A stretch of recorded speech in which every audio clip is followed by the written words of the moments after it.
The Shulchan Aruch says in Siman Tav Lamed Aleph 431, B'tchilat Leil Yudalet b'Nisan, in the beginning of the 14th of Nisan, which is Erev Pesaḥ, Bodikin et Ḥametz le'or haner.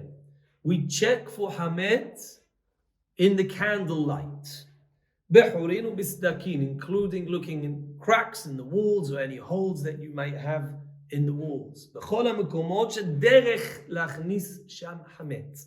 In any place that one may be accustomed, or it might, every so often, Ḥametz might get in there. So somewhere where no Ḥametz ever goes in, you don't need to be bodek. Everywhere else needs a Bedikat.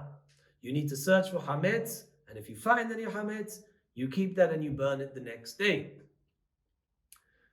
Do I have to search for Ḥametz in all my sfarim, in all my books, religious books, non-religious books, whatever it is? Do I have to go through my books and check them out for Ḥametz, just in case whilst I was eating and reading, a couple of crumbs fell in there?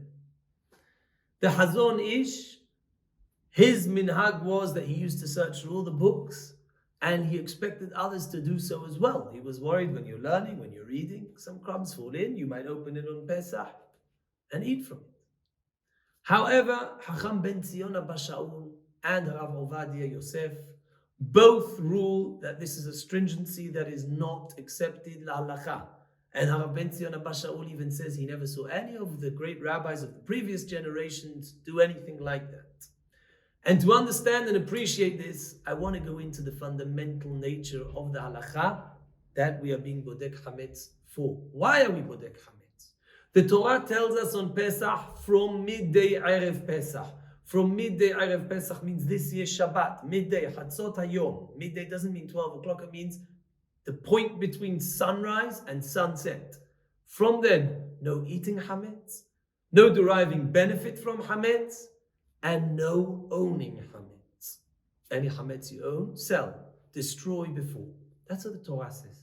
The Chachamim, amongst making other rules to add stringencies to make sure we don't transgress the Torah, one of the rules they made with regards to Ḥametz is that not only can you do what the Torah says, which is be mevatel Ḥametz from your heart. Biblically, even though I own Ḥametz, I can say to me this is worthless, it's valueless, it's nullified.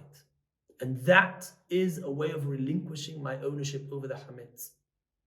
Chachamim say you need to make sure that practically and physically the Ḥametz is removed from your house. And you have to search for the Ḥametz the night before you physically remove it, by burning it, or by putting it in a bin, or by throwing it in a river. So what am I searching the Ḥametz to do? I'm searching it so that tomorrow I'll remove it. Why? Why did the Chachamim add a stringency? Why couldn't they just be happy with what the Torah said? Be mevatel the Ḥametz. Say that the Ḥametz is valueless, it's worthless, it's insignificant, and that would be enough. I don't eat it, I don't derive benefit from it, and I've proclaimed that it's absolutely worthless to me. Why do I have to physically remove it? The answer is the Chachamim were worried a person might see a piece of Ḥametz and actually forget it's Pesaḥ. He sees a nice piece of Ḥametz, barakas, puts it in his mouth and eats it on Pesaḥ, Has v'chalila. To avoid that, they said, don't rely on bitul. Don't rely on nullifying it.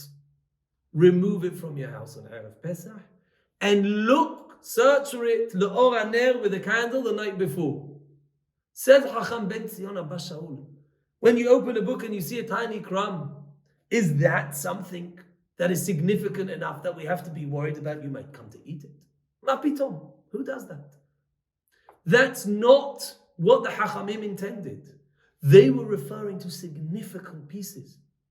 He gives a shi'ur as something to the size of an olive, because that's a very halachic shi'ur with regards to many other halachot. Therefore, when we're searching for Ḥametz to remove it, unless there is a serious chance that it might get into your food, like in the kitchen where you're cooking, you don't need to be looking to remove Ḥametz, that is tiny crumbs, wherever they may be, including in your sfarim.